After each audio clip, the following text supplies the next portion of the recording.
Llegó el momento del reencuentro con Jorge Umia. Qué Sí. gusto tenerlo en el aire de Montecarlo. ¿Cómo está, Jorge? ¿Cómo están? ¿Cómo andan Natalie, Robert? Toda la gente, Bienvenido. un gustazo estar de vuelta, Un placer. acompañándonos. Bueno, hoy vamos a estar compartiendo una charla que tuviste con César Reyes. Él es oriundo del departamento de San José y tiene un libro que se llama San José Sobrenatural. ¿Es así? Correctísimo. Él tuvo la gentileza de charlar conmigo para compartir el proceso de creación de este libro, de cómo llega a la publicación y aparte de tener un gran cariño en el recuerdo para Montecarlo, porque en su momento, dado que él es periodista y trabajó allí como tal en la ciudad en San José, hizo corresponsalía para Montecarlo. Entonces también tenía en su corazón la radio y un gran recuerdo para todos. Mirá Qué vos. bueno, qué bueno. Exactamente. Y él vive ahora en Ecuador. El amor lo llevó a esas tierras hace ya un tiempo, pero nunca perdió ni quiere perder el contacto con su tierra, con San José. Por eso además sigue activo y fue creador de un portal que se llama San José Ahora. Uh-huh. Y justamente vamos a escuchar esta primera parte, este primer audio donde él comenta cómo llega esta iniciativa, cómo surge este libro San José Sobrenatural. Vamos a escucharlo. Primero comenzó siendo una historia, un relato, que después por la aceptación se terminó convirtiendo en 2 relatos, 3 relatos y fueron surgiendo varios relatos que se fueron compartiendo primero en un blog, después en un diario digital, San José Ahora. Y bueno, todos partían de relatos que yo había escuchado desde niño en el transcurso de mi vida y también de situaciones que algunas personas después de haber leído un relato se animaban a confiarme. Llegó un momento que había unos cuantos relatos, ahí es que se da el nexo con la editorial Más Quiroga de ahí de Montevideo y Alejandro Ferrari, que fue una persona que me guió un montón en esto y que ha sido pieza fundamental para que San José Sobrenatural salga a la luz, este libro del que ahora hablamos, me dijo: César, acá hay un libro. Y finalmente fue así que nació San José Sobrenatural. Es una recopilación de 17 relatos. Hay algunos relatos que no se habían hecho públicos, por ende eran inéditos hasta que salió el libro, pero todos tienen un disparador de alguna vivencia que me han confiado o de relatos que yo había escuchado en el transcurso de mi vida, ¿no? Y obviamente se le dio un formato literario para el fin del entretenimiento. Está muy bueno además esa parte que nunca se debe perder y que él menciona, que es la tradición oral, porque muchas de estas historias, estos 17 experiencias, que además quiero decir que en el libro también, en cada previo a cada cuento, a cada historia así relatada, está la ilustración de la profesora de dibujo Marisa Ramírez, que también es de ahí de San José, y está bueno eso de lo que se cuenta, lo que pasa de boca en boca, o lo que las personas cuentan de repente, solo algunos o demás, lleguen en algún momento a poder plasmarse en un libro que además está casi agotado. Mirá. Solo quedan algunos ejemplares nomás en Montevideo, pero está pronta para salir en breve una segunda edición, porque hay una gran demanda y una frase que él va a decir en este segundo audio que vamos a escuchar ahora, y esa frase representa muy bien lo que comentaba de por qué se agota y también qué pasa, cómo se planta luego de este libro ante estos sucesos, e incluso en una parte muy personal de él que nos comparte con nosotros. A ver, lo escuchamos. A medida que la gente se publicó una de las historias, ya la recepción de la gente fue muy buena. Es una temática que interesa mucho, vos lo tenés más claro que yo, es una temática que interesa mucho y que creo tiene más receptores que emisores. Cuesta mucho que la gente por ahí se abra a contar vivencias, por eso mismo, por el temor a que los tilden de locos o lo que sea, pero claro, hay muchos ojos que juzgan y por ahí nos falta abrirnos un poquito más, a ser más receptivos a ese tipo de cosas, porque ¿quién es uno para juzgar a personas que por ahí son más sensitivas, más sensibles que uno, a percibir cosas que uno no percibe? Yo lo digo, este libro se lo dediqué a mis viejos. Mi viejo falleció hace algunos meses y personalmente no es que vea a mi viejo, pero yo siento a mi viejo más presente en mi casa de toda la vida, en el campo, que era un ámbito que a él le gustaba mucho, que era el cementerio. Y con esto no quiero decir que yo vea a mi viejo, sino que lo percibo más presente en ese tipo de lugares donde él fue feliz. ¿Y quién te dice que por ahí hay gente que sí, que tiene una sensibilidad mayor que uno, que sí percibe cosas que uno no? ¿Y quién es uno para juzgar cuando de por sí la propia muerte es un enigma que nadie tiene muy claro qué es lo que hay del otro lado, ¿no? Podemos tener suposiciones de que hay o que no hay, pero nadie lo sabe. Entonces creo que somos soberbios, me parece, cuando por ahí juzgamos a las personas que sí tienen la capacidad de percibir cosas diferentes que uno. Y esto lo he ido también aceptando con el tiempo, porque yo no era muy crédulo que se diga, y creo que desde que se da esa apertura mental de decir, bueno, ¿por qué no? ¿Por qué no recibir con respeto lo que te dice la otra persona y no desde el ojo juzgador y soberbio? Creo que ahí está la clave para terminar, bueno, recepcionando una cantidad de datos y vivencias, y que la gente se atreva a abrirse, a contarte cuando precisamente siente que uno no está juzgando, sino simplemente recibiendo esas historias. Creo que por ahí va el meollo del asunto, ¿no? Claro. Repetimos que estamos escuchando la palabra de César Reyes, autor de San José Sobrenatural, este libro del cual está hablando Jorge Umia, que fue quien mantuvo el diálogo con César. Perdón. Sí, y decir que hacía referencia a un tema que hemos hablado muchas veces acá y que tiene que ver con esto de que seguramente hay mucha más gente que cree que la que lo dice, ¿no? Claro. Por esto de que te traten de, no está bien. Por las dudas de que no vayan a decir sí, de que estás loco, exacto. Bueno, Natalia, apuntaste exactamente lo que yo mencionaba anteriormente. Le dije en plena conversación que me estaba declarando ante él confeso autor de un robo, porque la frase esa que él dice, y que lo voy a citar, obviamente hay más receptores que emisores en estos temas, ya le dije me la voy a quedar porque representa de una manera muy gráfica lo que sucede en torno a estos asuntos, ¿no? Exactamente. Que eso, lo que además, lo típico, ¿no? Si lo cuento me van a decir que estoy loco. No, mejor me callo. Claro, es eso. Pero también hay una cosa que está muy buena y que destaco de la actitud de él, además, que él dice, ¿no? De que él no es que investigue estos asuntos, sino que recopila historias, es que se abre a la posibilidad, y ahí creo que está la clave, no niega, sino que, bueno, esta gente tiene esta experiencia que aparentemente está relacionada a esta posibilidad. Bueno, yo escucho y voy también sacando las conclusiones, y eso creo que además es un factor sumamente importante que hay que tener en cuenta y no olvidar, que quienes viven esto muchas veces algo fundamental que precisan y desean y tienen esa cosa que les hace falta y que lo guardan y que les carcome a veces, es no poder ser escuchadas, porque no tienen con quién compartir lo que vivieron, independientemente del origen de lo que haya sido, pero no tienen quien los escuche, quien esté ahí, no juzgando, como él apunta muy bien, y eso me parece clave, y resalto, además de este libro, que recopila todas estas historias, ¿no? Seguiste el diálogo con César, ¿no? Historias, justamente ahí va, que le han llegado a granel a posteriori, como él mencionaba, de que se fueron publicando, y que también para ello tenía que manejar, un criterio, cuáles de repente integraban este libro, cuáles no, y bueno, de eso es exactamente lo que vamos a escuchar en este tercer audio.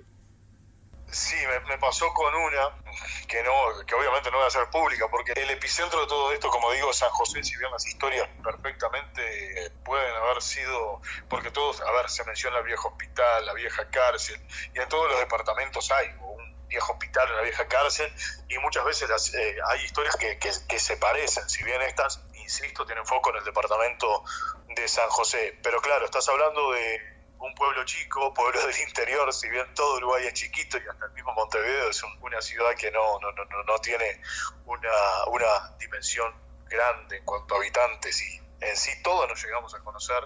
Sí hay que ser muy cuidadoso con las historias que se cuentan, porque a veces se puede hacer referencia a un hecho en particular y que haya familiares vivos y que por ahí no reciban la historia con simpatía o con apertura. Entonces sí, están esas limitantes del pueblo chico, ¿no? Y del respeto, sobre todo, a no herir sensibilidades de las personas, y sí, con un par me frené, porque tal vez con el tiempo y con esa factura inevitable del tiempo que va a ser el ya no estar cuando nos llegue la muerte, no estar físicamente o por lo menos visible para los que estamos de este lado, ahí sí, hay que frenarse un poquito. Es preferible sacrificar unas cuantas lecturas a herir una sensibilidad de personas que me parece que no da. Bien. Me parece muy bien, está muy bueno, además, porque justamente el criterio que maneja es muy loable, porque seguramente alguna de estas historias que no contó o que no están en el libro tengan algún condimento o alguna característica que de una forma marketinera hubieran enganchado de repente por su propio desarrollo, pero él prefirió no ponerlas ahí, y eso me parece muy bien, porque todos estos fenómenos, como también hemos hablado y conversado muchas veces, son fenómenos humanos, claro, que afectan a las personas y que como tal hay que considerar y respetar. No me pareció para nada un asunto menor eso, y lo quería compartir, y estoy seguro que mucha gente en San José, cuando lea el libro, va a reconocer, aunque quizás no tengan los nombres exactos o los lugares bien explícitos, pero va a reconocer alguna de las historias que allí se cuentan, como la de el niño de la jefatura, en la cárcel, el hospital. Hay muchos elementos así que están repetidos, y aparte está muy bien escrito, y les voy a compartir simplemente un pedacito que forma parte del primer cuento, además, con el que se inicia el libro, pero que es un reflejo de cómo un ambiente se crea en apenas un trozo, así que imagínense el cuento entero y lo que él transmite. A ver. Dice, yo vivo en Quito, Ángel... estoy sobre la cordillera de los Andes. Disculpanos, todavía no iba este audio. Ahora sí, Jorge, léelo, por favor. Ah, Iván, no pasa nada. Hernán, lo que pasa es que Hernán evidentemente está empapado en la temática. Totalmente. No hay problema ninguno. Dale, adelante. Dice, Ángel solo balbuceaba un Padre Nuestro. Peraza guardaba absoluto silencio. La mujer avanzó un poco más y los hombres sintieron un frío intenso recorriéndole la espina dorsal que los paralizó. De repente, el espectro les dio la espalda y se adentró en el terreno, plantado de papas, y cuando estuvo a la altura de los postes de Ñandubay, se esfumó. Y ahí ya la imagen crea en nuestra mente todo un desarrollo, sin todo duda. Un entorno. Está muy bien. Un clima, ¿no? Jorge, vos decías que este libro en su primera edición prácticamente se ha agotado, decías que quedan algunos ejemplares acá en Montevideo. Imagino yo que los compradores más frecuentes deben ser justamente los vecinos de San José, ¿no? Sí, es que él incluso me contaba de que obviamente que le tenía, por supuesto, cariño al libro, expectativa además, pero el resultado le sorprendió, ¿no? Porque en San José se agotó. Mirá vos. Directamente. Claro. Y está relacionado justamente con esa frase que él decía y que le robé descaradamente, que es que esta temática tiene más receptores que emisores, ¿no? Claro, Hay mucha gente así esperando también tener esas historias. Vamos a recordarle, porque nunca está de más decir, estamos hablando sobre el libro de César Reyes, insisto en esto, se llama San José Sobrenatural, tiene ilustraciones de Marisa Ramírez, y este diálogo que ha mantenido Jorge está reproduciendo algunos fragmentos de este diálogo. Son historias, ¿cómo decirlas? Vos lo decías, son historias de la tradición en aquel departamento, pero que de repente, si no se escribían en un libro, no se iban a seguir narrando, o se corría el riesgo de perderlas, ¿no? Exactamente, porque las personas que cuentan haberlas vivido no las tenían escritas en ningún lugar, y simplemente en ocasiones a veces se transmitían en círculos cercanos y nada más, y se iban a perder. Y en algunas de ellas hay elementos realmente muy cercanos a nuestra cualidad y calidad como humanos. Así que está muy bien que estén ahí registradas, y que, agrego y recuerdo, prontamente va a haber una segunda edición de este libro, ¿no? Bien. Muy bien. Bueno, pero hay más para compartir, ¿verdad? Hay más, sí, porque él, en la charla que mantuvimos, él, como mencioné antes, vive en Ecuador, me relató algo de lo que es allí tradición, un fenómeno antropológico también, por supuesto, que está relacionado con lo sobrenatural, y de lo cual él fue testigo directo. Así que en este cuarto audio, que es un poco más extenso que los anteriores, pero nos va a contar quién es el animero allí en Ecuador y qué es lo que hace. A ver.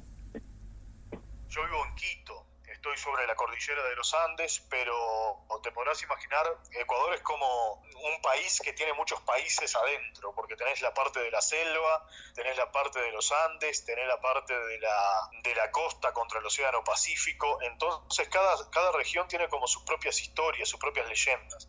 Todos los años me gusta ir a unos pueblos andinos que quedan en el medio de la cordillera. Hay un pueblo en particular que se llama Yaruquíes, donde todavía se conserva la tradición del animero, por ejemplo. Y es una persona que todos los días de los difuntos, 9 días antes del Día de los Difuntos, sale a las 12 de la noche, a la medianoche, con una túnica blanca, cubriendo su cabeza con una capucha, en una mano una campanilla, en la otra mano un cráneo humano. Él va hasta la iglesia a la medianoche, después sigue hasta el cementerio del pueblo, reza sus oraciones y empieza a caminar por las calles del pueblo, en el medio de la cordillera de los Andes, calles muchas oscuras, y va caminando en solitario. En el centro del pueblito, un grupo de curiosos, como en el caso mío, solemos concentrarnos para ver eso, para ver esa tradición que, insisto, se da 9 días antes del Día de los Difuntos. Camina y él va rezando, invocando a las almas que quedaron en pena, para poder recogerlas y llevarlas después al cementerio del descanso eterno. Y esto es una tradición que todavía se mantiene acá en Ecuador, y que me parece maravillosa, porque el año pasado fui a este pueblo, Yaruquíes, y estuve charlando mucho con la esposa y con la madre del animero, que es un muchacho joven. El animero debe cumplir con esta especie de penitencia durante 9 años, si mal no recuerdo son 9 años, aparte de salir 9 noches antes del Día de los Difuntos, a recoger estas almas. Claro, me contaban un montón de cosas que suceden en torno al animero. Por ejemplo, que él cuenta que es una persona común y corriente, pero cuando está en ese trance, se podría decir, siente el murmullo de un montón de voces que le van siguiendo. O, por ejemplo, vos estás viendo al animero de lejos que va caminando por las diferentes calles en la madrugada, y cómo los perros se enloquecen. Y eso sí es algo que yo he podido ver y que he podido percibir. Esto no lo cuento en el libro porque es una historia de acá, de Ecuador, pero que todavía está así, vigente, que cualquiera que venga puede verlo, o que llega a la casa y se empiezan a caer las cosas. Entonces creo que sí hay un montón de cosas que pasan y que es sumamente interesante poder registrarlos y poder contarlos. Y esto es solo un ejemplo de un montón de cosas que andan a la vuelta y que cualquiera podría ver, incluso el más incrédulo, como lo era yo hasta hace un tiempo. Mirá vos, esto me hace acordar a aquella charla que tuvimos con Carla en México, directo con México, cuando hablamos de los aluyes, esos duendes que son populares en la cultura mexicana, ¿no? En este caso está hablando de un ser humano que cumple un rol interesante, pero escalofriante también a la vez, sin duda. ¿no? Sí, claro. Qué responsabilidad esa de guiar a las almas. Sin duda, pero qué fenómeno atrapante e interesante. Sí. De hecho, cuando estábamos conversando, yo en mi mente, cuando lo iba escuchando, que le dije, ya iba pensando, bueno, a ver, ¿qué pongo en la valija? A ver, cómo es la diferencia horaria, a ver qué aerolínea. Ya te daban ganas de irte a conocer al animero. Pero por supuesto, y además él me dijo, mira, si tenés la posibilidad en algún momento de venir, yo te contacto y hacemos la recorrida y no hay problema. Y tenemos todavía hasta noviembre, así que bueno, quizás, ¿por qué no? Salir con un móvil desde allá. ¿Y por qué no? Ecuador. Si el animero lo permite, sería interesante, ¿eh? Sería más que interesante. Bueno, vamos a ponernos en campaña, como dice Henry, mi gran amigo Henry, uno que es creador de su realidad. Así que bueno, vamos a pensar y ver ahí ese móvil haciéndose desde Ecuador. Muy bien. Pero el último audio no quería dejarlo afuera porque, claro, el irse inmiscuyendo cada vez más en todos estos temas, él contaba, ¿no?, que algunas historias ya las conocía de niño, pero claro, lógicamente, poco a poco con esta recopilación y todos estos temas, aparte de estar allí en Ecuador, con todo este tipo de vivencias, también lo van metiendo poco a poco en este mundo cada vez más profundamente y le provoca, obvio, algún tipo de reflexión o de expectativa sobre esto, y que es esta última parte que vamos a escuchar ahora. A ver. Hay un abanico tan grande de cosas que uno por ahí ignora por estar en un lugar específico, ¿no? Y seguramente si te vas a África vas a encontrar un montón de cosas diferentes, si te vas a Asia también, y así es este mundo maravilloso en el que vivimos. Por eso está lindo romper el molde de lo que tenemos cerca y bueno, y ser más receptivos a ese tipo de costumbres y cosas que hay en el mundo. ¿Y quién te dice? ¿Quién estará más cercano a la realidad? Hay cosas que no hay incógnitas, interrogantes que no vamos a poder desvelar hasta tanto llegue el momento inevitable para todos, ¿no? Está bien, está bueno el cierre también, ¿no?, lo que dice.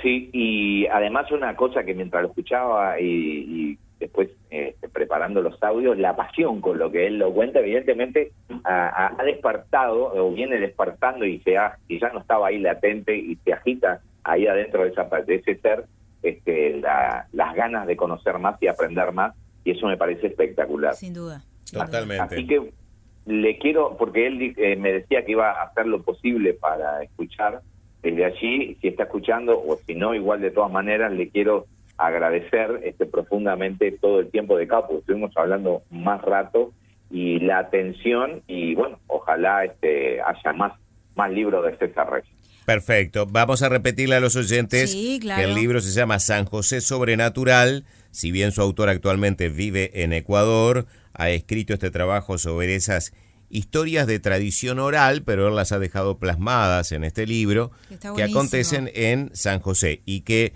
dijo, ya lo anunció Jorge Umia, este libro tendrá una segunda edición en breve. Se puede conseguir, dijo Jorge, algún ejemplar aquí en Montevideo, pero pronto vendrá una segunda edición para los interesados en esas cuestiones sobrenaturales que acontecen, sobre todo en la tradición del interior del país, ¿no?, en el folclore del interior del país. Gracias, Jorge, por hacernos conocer esto. Yo no tenía noticias, no conocía este trabajo, realmente muy interesante. Muchas gracias, Jorge.